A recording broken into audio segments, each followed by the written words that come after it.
Donc nous accueillons aujourd'hui Frédéric Wurtz, qui est chercheur au laboratoire G2E Lab et qui accompagne actuellement en tant que concours scientifique et participation au capital la société Vesta System. Donc merci Frédéric, je te laisse te présenter. Donc Frédéric Wurtz, directeur de recherche au CNRS, 45 ans. Et effectivement, j'ai accompagné Vesta System depuis dans la phase d'incubation et depuis son lancement en 2011, je suis conseiller scientifique et j'ai encore vocation de rester pendant un certain temps. Très bien. Et alors justement, une de nos premières questions pour nos chercheurs qui sont ici et qui justement vont peut-être entrer dans cette aventure, est-ce que tu peux un peu déjà nous expliquer comment tu es arrivé à faire un concours scientifique pour Vesta ?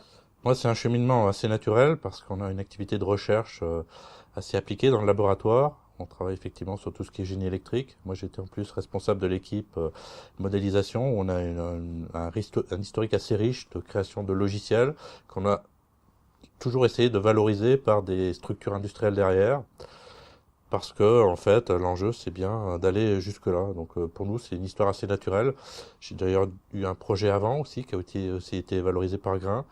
Donc, pour moi, ça s'inscrit assez naturellement dans mes activités de recherche. Et bon, c'est quelque chose d'assez naturel, vu mon activité de modélisation dans le génie électrique. Ok. Et du coup, effectivement, toi, dans le cadre de ton expérience, donc tu es à l'origine, tu es auteur de logiciels et inventeur également d'un brevet, justement, qui a été valorisé au sein de cette société. Et finalement, tu aurais pu aussi faire le choix de porter toi-même ce projet et d'être dirigeant de cette start-up. Pourquoi tu as fait ce choix plutôt de 25 Parce que, en fait, moi, je pense que je suis pas fait pour être dirigeant d'entreprise. Je pense qu'être dirigeant d'entreprise, il faut vraiment avoir l'état d'esprit pour. J'en ai côtoyé un certain nombre, y compris dans ces startups. Donc, je pense qu'on identifie assez bien les profils de gens qui ont envie de faire ça, qui ont la motivation pour ça. Enfin, il faut le goût du risque. Il faut effectivement vouloir avoir son aventure personnelle. Enfin, il y a un certain nombre de caractéristiques. Je me reconnais pas là-dedans. Moi, je suis vraiment chercheur. Je suis bien dans mon laboratoire. Je suis bien avec mes doctorants. J'aime beaucoup le travail de chercheur, donc j'ai pas une envie et une vocation de devenir chef d'entreprise. Par contre, ça m'intéresse beaucoup d'accompagner les projets pour que ça aille jusqu'à la valorisation industrielle. C'est pour ça que, encore une fois, là ça s'est fait naturellement. Le 25-2, c'est ce qui m'allait naturellement. Ok, donc sans regret et sans forcément envie d'avoir une nouvelle expérience en tant que dirigeant, ce statut.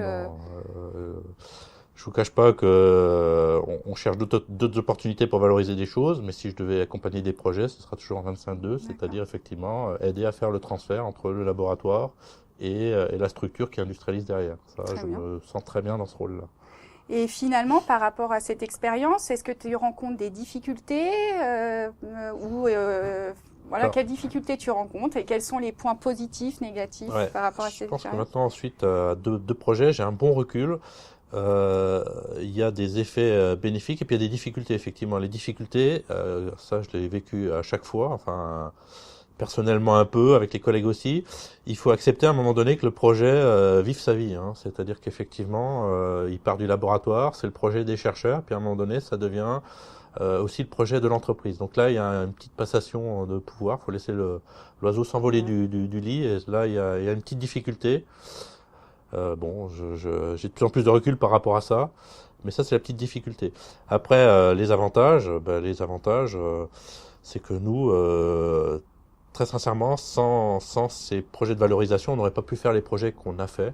Là, typiquement, on est impliqué dans des projets, on va construire 25 maisons à énergie positive en France, où les maisons seront instrumentées avec des solutions qui viennent de chez nous. Il faut être conscient que c'est pas dans les laboratoires qu'on a les moyens d'ingénierie pour arriver à ça. Donc là, ça a été très positif parce que ça nous a boosté pour être crédible, monter un certain nombre de projets à l'échelle française, voire internationale, pour que tout ça puisse continuer à vivre sa vie. Et tout à l'heure, vous disiez un truc important. Vous disiez que j'étais auteur. En fait, je suis pas auteur seul. On est chaque fois une petite armée parce que dans ces projets-là, il faut créer une masse critique, d'abord dans les laboratoires, puis ensuite il faut créer une masse critique qui a vocation à devenir de plus en plus grosse pour que ces choses vivent leur vie derrière. Et voilà, donc il faut, c'est le passage naturel pour avoir la masse critique pour que les projets puissent se déployer et s'épanouir derrière. Très bien.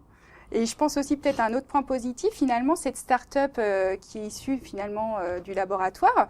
Est-ce que c'est pas non plus un vecteur derrière pour continuer à collaborer avec elle. Tu parlais de projets effectivement de maisons à énergie positive. Énergie positive, merci.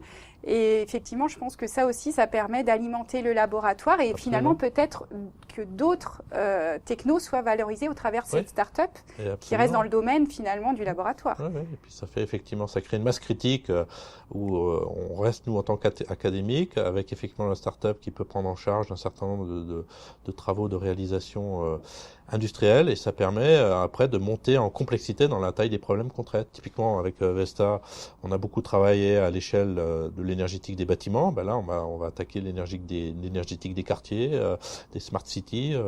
Donc effectivement, on pose nos briques et nos briques, c'est y compris des briques technologiques et des partenaires industriels pour pouvoir aller plus loin derrière et faire avancer notre recherche. Ça, c'est clair. Très bien. Alors j'ai une petite question qui va beaucoup intéresser tes collègues. Quand tu as donc tu as pris des parts au capital, donc il y a eu une discussion avec l'équipe. Comment s'est passée cette discussion? Est-ce que tu as des conseils à donner pour que comment les choses se sont passées disons, c'est vrai que là l'enjeu pour moi n'était pas tellement grand. Alors j'ai pris quelque part effectivement, hein, donc j'ai 3,5% au capital de l'entreprise. C'était suffisamment élevé pour qu'effectivement ça montre que je crois au projet, c'était ça l'objectif à atteindre, et suffisamment faible pour qu'effectivement la société puisse ensuite vivre sa vie derrière, quoi. C'est le compromis qu'on a trouvé. Après, effectivement, il y a eu des discussions dans l'équipe qui voulaient participer au capital, ne pas participer. Bon, ça s'est fait assez naturellement. Je pense que souvent les chercheurs, c'est peut-être pas leur préoccupation première. Je pense que c'est plus important pour les gens qui vont s'impliquer plus intensément dans la start-up parce que là, c'est leur gagne-pain qui met en vie. Pour les gens qui restent en 25-2, c'est moins vrai. Et juste une petite question, justement, donc tu prends des parts, effectivement, et donc tu consacres du temps à cette société. Absolument. Finalement, est-ce que tu arrives, on dit qu'on doit être un maximum à 20% de son temps, effectivement. Est-ce que c'est quelque chose, est-ce que c'est très chronophage ou finalement tu as réussi peut-être au début? Est-ce que dans le temps, il y a toujours, est-ce que ça reste équilibré? Ça reste équilibré parce que ce qui se passe, c'est qu'au début, effectivement, on y passe pas mal de temps, et puis après, la masse critique prend, et puis ça vit sa vie. Non, j'ai pas de souci particulier avec ça. Je pense que ça cadre bien. En plus, il se trouve, alors, je pense que chaque histoire est un peu particulière. Il se trouve que là, avec Vesta, pour l'instant, on a beaucoup encore de projets en commun. Donc, c'est vrai que mes activités de chercheur vont assez naturellement avec les projets qu'on a en commun avec Vesta. Okay. Bon, ça va peut-être changer dans les années à venir, mais pour l'instant, il y a une bonne synergie qui est trouvée. En fait. Donc c'est positif. Ouais, je pense. Alors une dernière question maintenant. Si tu avais un ou deux conseils à donner à tes collègues qui peut-être partiront en concours scientifique ou peut-être qui seront dirigeants de la future start-up, qu'est-ce que tu peux leur conseiller?